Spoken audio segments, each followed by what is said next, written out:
কৈলাস থেকে মহাশক্তির প্রতীক দেবী দুর্গাকে যেভাবে নানা আচারে আবাহন করা হয় মর্তে, তেমনি কুমারী দেবীকেও আসনে করে আনা হয় মঞ্চে।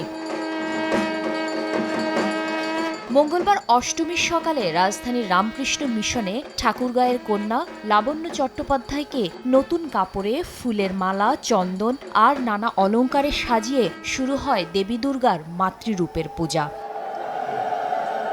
মন্ত্রের সঙ্গে পদ্ম, বেলপাতা, জবা ফুল, ঘি আর অগ্নিসহ নানা উপাচার দিয়ে চলে প্রতিমার আরাধনা। আগুনকে সাক্ষী রেখে চলে ধর্মসাধকদের প্রার্থনা। অবশেষে কুমারী দেবী ভক্তদের প্রার্থনা গ্রহণ করে বর দেন ভালো থাকার।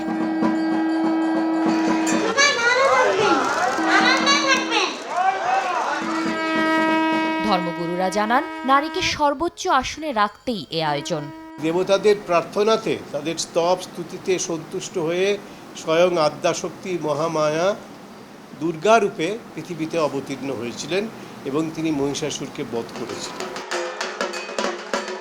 এর আগে অষ্টমী তিথির পূজায় দেবীর ৯টি শক্তিকে উৎসর্গ করে ৯টি পাত্রে বিভিন্ন রঙের পতাকা স্থাপন করা হয়। পূজা শেষে দেবী দুর্গাকে পুষ্পাঞ্জলি প্রদান করা হয়। সমস্ত অশুভ শক্তিকে সরিয়ে শুভ শক্তির জয় হোক, এমন প্রত্যাশা ভক্ত এবং অনুসারীদের। মার কাছে আমরা সবসময় প্রার্থনা করব যাতে আমরা এই পৃথিবীতে ভালোভাবে সুস্থভাবে সকলে বসবাস করতে পারি। বছরের একটা বিশেষ দিন একবারই মা আমাদের মাঝে আসে। মায়ের কাছে আমরা নির্দ্বিধায় আসতে পারতেছি, আমাদের কোনো প্রবলেম এখন পর্যন্ত ফেস করি নাই। দেবী দুর্গা আবারও কুমারী রূপে পূজিত হলেন রামকৃষ্ণ মিশনে। মার কাছে ভক্ত পূজারীদের প্রার্থনা, দেশে শান্তি আসুক, সমৃদ্ধি আসুক আর অসাম্প্রদায়িকতার যে সেতুবন্ধন তা রক্ষা পাক।